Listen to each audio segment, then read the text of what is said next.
The Crooked Epic, 1, The Inn of Maniacal Madness, 7, Alex, The Train, 7C, 1. In Weir, it was late at night. Mrs. Wilson was still asleep, and Ted had changed his clothes and gone to bed. The rain had put him to sleep quickly, and he felt like he might be able to stay safely inside without waking up to any of the madness which it was left behind him in Hob. The thunders had stopped shortly after he was inside and did not wake either Irene nor him. But later, at 2:30 a.m., Ted opened his eyes in his room, suspicious of some undesirable presence within the house. The rain had stopped, and only light sprinkles of moisture that collected off the shingles and bushes in the lawn were striking against the window. The wind picked up every so often, and his senses became more alert to somebody's disguised footsteps or any movements in the dark. The awakening had made him intent on finding a reason to get out of bed. He had convinced himself of checking to see if their father had returned with his car in the driveway, even if there were not any more noises to bring him to his feet. He stopped himself to wait, to make sure there was no more sounds to follow. The conclusive reasoning of cause perpetration was the only hesitation Ted made, if it was his imagination or real. A door's hinges creaked downstairs, and he was fully awake again, nearly jumping out of his sheets. Slowly, Ted walked through the upstairs hallway to the father's bedroom, which had a window viewing the driveway. If it were the father, his car would be in the driveway. But if it was not, Ted could still check Mrs. Wilson's room to see if it was her. Unfortunately, their father's car was not in the driveway.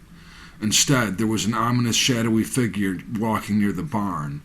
It looked similar to the unidentified man who had stood outside the barn the night before when Ted had used the latrine. Struck with fear, Ted stared out into the lawn as the shadow walked back up to the house, to the pantry and side door beneath him. Leaning against the window, Ted lost sight of the form as it came close to the house. He walked back through his father's room and peeked through the guest room door on the left. The shape of Mrs. Wilson's sleeping body was under the sheets, and he glimpsed her head on the pillow, meaning the shadow was not hers.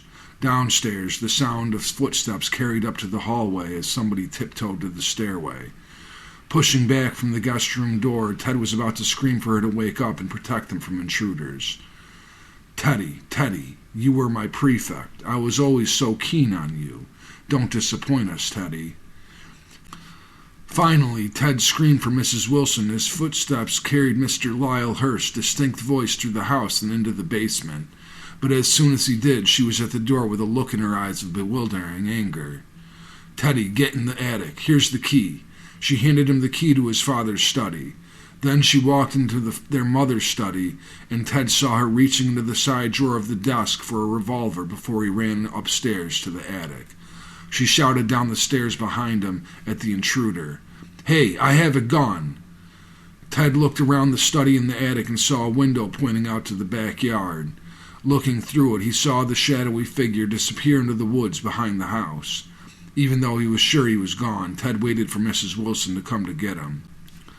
She had made the call to the local police station already, and they waited up together in the study, unable to sleep, with 2 officers standing guard. They were wired awake in the pure madness.